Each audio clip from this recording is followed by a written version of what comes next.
Welcome to The Tipping Point. Listen into this bite-sized learning series as part of the Vacation Rental Success podcast, or watch the video version on the Vacation Rental Formula Business School's YouTube channel. This episode is brought to you by the kind sponsorship of Price Labs, who will help increase your revenue and occupancy with their dynamic pricing and revenue management tools. Price Labs have just launched their 2023 breakthrough release of the next generation of revenue management. This brand new cutting-edge solution leverages hyper-local data to optimize rates and increase your revenues like never before. Visit the link in the description of this episode for more information.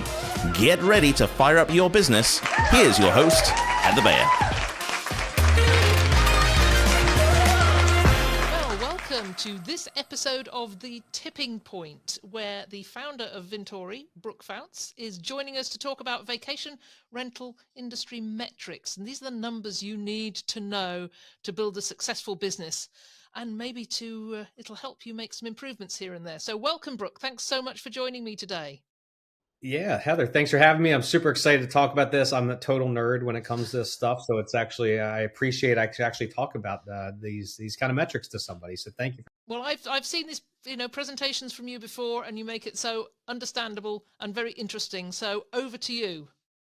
All right, let's do it. So I know I've got a lot of information to go over in a short period of time, so I'll go really, really fast. But again, Heather will be sharing links at the end here to the videos and things like that. And also, obviously, you can re-listen to this. So super excited. So I've been in the short-term rental space for well over 16 years, I think pushing 17 years now. But for the last 5 years, I've been really focused on software as a service businesses, or SaaS, specifically in the short-term vacation rental industry. And as I said before, I totally nerd out and obsessed with these SaaS metrics. But what I realized was a lot of these SaaS businesses and vacation rental businesses are very similar. They both have this great predictable recurring revenue. They both have great margins, and they have all these like same core elements. And like a lot of these great SaaS metrics that I've been studying could be a great way to really understand the health of a vacation rental business. So I'm going to go in and dive into the metrics of vacation rental inventory metrics. So let's dig in. So first off, I think it's really important to understand the value of a new property into your rental program. Now, I've asked this question well over 500 times. As a percentage of your gross booking revenue, what falls to the bottom line in net profits? Now, here's the thing. It doesn't matter if you're like I was in Ocean City, Maryland, charging 13 to 16%, or if you're a property manager in Vail or Aspen charging 50 to 60%. It's amazing. Almost always net, the average is about 10% of your gross booking revenue. So let's do an example. So let's say you have a property that's doing about $50,000 in gross booking revenue, and you take 10% of that. On average, that comes out to about $5,000 in net profits per year. Now, again, you don't keep a property in your rental program for 1 year. You keep a property in your rental program for multiple years. So how do you calculate the customer lifetime in years? Well, it's a simple formula. You take 1 divided by your churn. Brooke, what the heck is churn? Churn is what percentage of your inventory do you lose in an average year?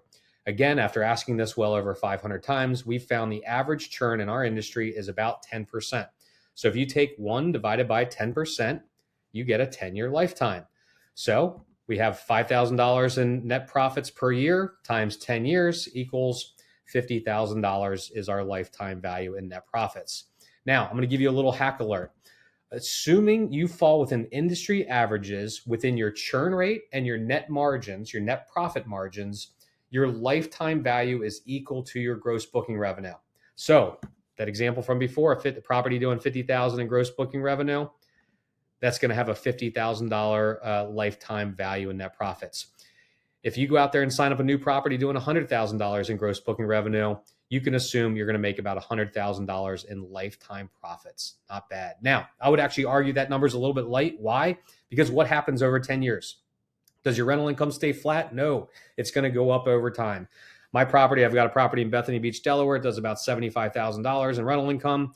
If I look even 5 years ago, it wasn't doing nearly close to that. It was probably doing 35 or 40,000. So it's gone up considerably. So again, those numbers are a little bit light, but that does give you a quick little hack onto your lifetime value.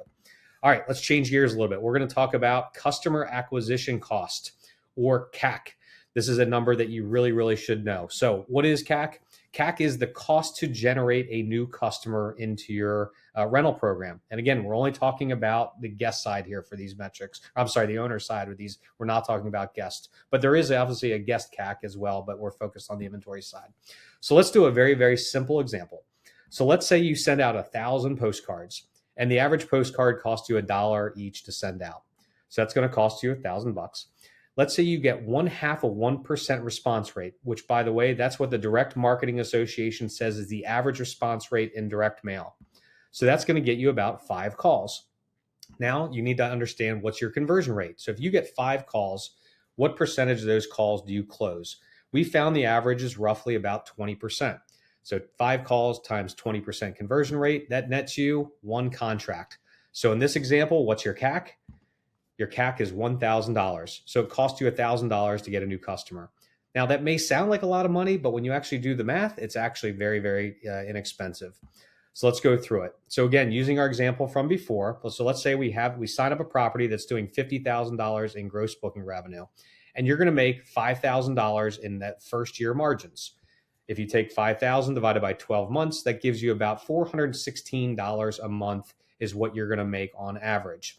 So we have this outlay of $1,000 to acquire this customer, but yet we're making this stream of income, this stream of profits of $416 a month, as long as you keep that property in your rental program. So for that, from month 1 through month 12, you bring in $416. And then also from, if you think about it, from year 2 all the way through year 10 that you're going to do it. So here's what it looks like if you're watching online on a cumulative basis. After 2.4 months, we've actually broken even. And from month 3 through 12 is all profit. And then from year 2 and on is all profit as well. So I would definitely argue that is a fantastic return. Now let's look at it one other way. So we're going to look at it and talk about it on a lifetime basis. So again, we have this $1,000, we've invested $1,000, we've profited $50,000. So that's a net of $49,000 over the life of the property. Not bad. But here's an example to make it even more relevant.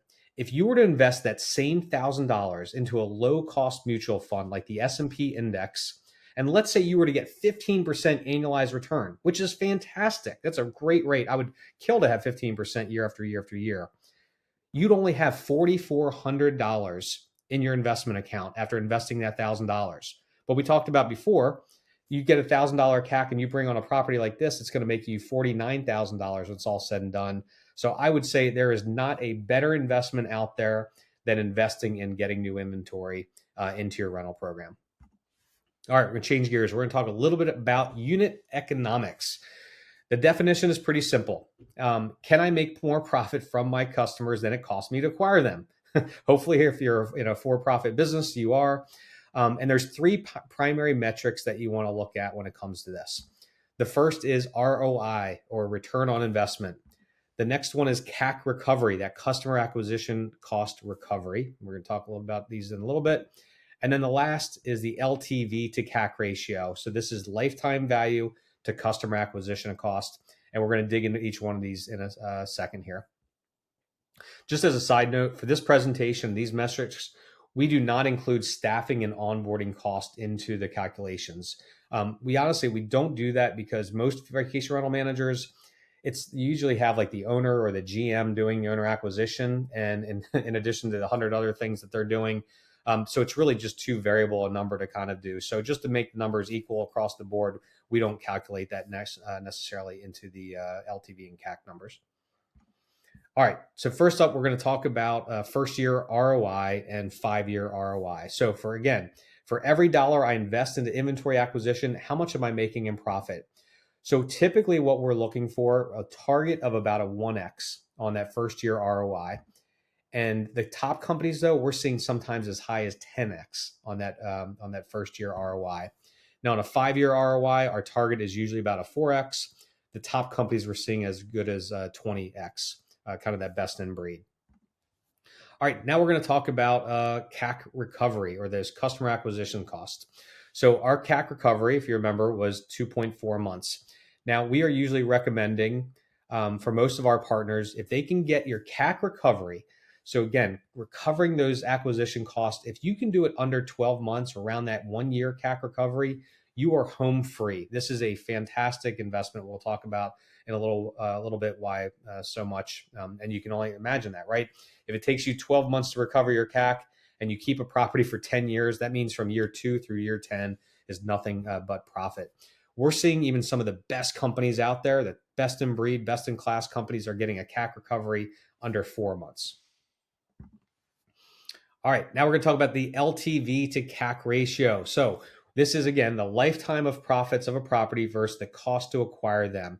This is what I call the holy grail of all inventory acquisition metrics. If you're going to track just one metric for inventory acquisition, this is it. So put it on your KPI, put it on your dashboards. And the reason why is it takes into account all the key factors, including profit margins, including account churn, and including acquisition costs. So on our end, for our partners, we're seeing about a 20x on that LTV to CAC ratio. And the best in breed are looking for about a 40x ratio here. Just to give you an idea, Vicasa's investor presentation, they said their LTV to CAC ratio was 5-to-1 ratio. Now, just to give them a little bit of benefit of the doubt, they probably are allocating some onboarding cost and also some business development labor costs in that too. So it's not necessarily comparing apples and oranges there. So here's the thing. If you have a solid LTV to CAC ratio and you have a systematic way of generating new properties, back up a truck of cash and invest it back into your business, you've got literally a money-making machine where you're literally putting like dollar bills on one end and out the other end is pumping out $50 and $100 bills.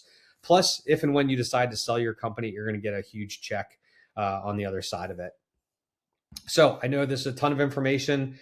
If you want, though, if you go to vintory.com/ROI, we actually have built out a really cool interactive calculator that allows you to enter in all your metrics, all your information, all your response rates, and it'll show you all those key metrics we just talked about. You can play with it, make as many estimates as you want. It's just a great way to figure it out. So, Heather, that's it. I hope I kept it under time. That was absolutely terrific, Brooke. Thank you so much.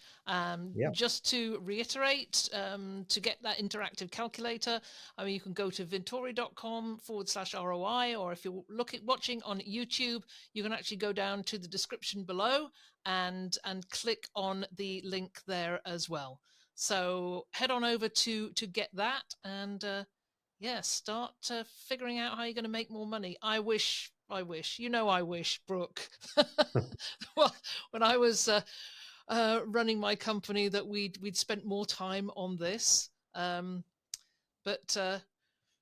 Yes, no regrets really. But I think what you're doing is such an amazing job, and thank you so much for joining me and talking about it today. My pleasure. Thank you, Heather. We hope you enjoyed this episode of The Tipping Point. Don't forget to check out this week's sponsor, Price Labs, to help you master the art of dynamic pricing for your short-term rental business. Click the link in the description of this episode for more information.